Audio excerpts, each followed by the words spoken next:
1. Leave milk and cookies out for Santa.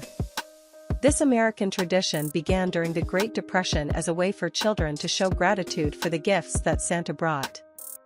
Continue this holiday tradition by helping your children set out some treats on Christmas Eve. The treats usually include milk and cookies, but there are variations based on what Santa likes.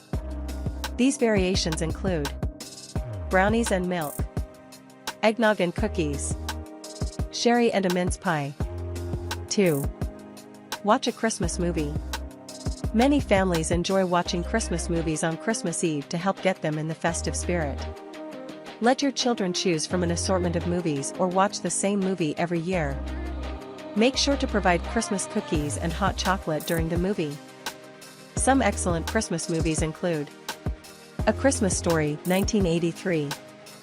The Nightmare Before Christmas, 1993. Miracle on 34th Street, different variations. The Muppet Christmas Carol, 1992. 3. Participate in local Christmas Eve events. Many cities and towns host free or cheap family events on Christmas Eve. Look online or call a local government representative to get more information about events in your area. Examples of Christmas Eve events include Christmas tree lighting, holiday carnivals, meeting Santa, Christmas church services/carol services. 4. In Iceland, there is a tradition of gifting books and chocolate on Christmas Eve, and reading the books together. This dates back to the Second World War.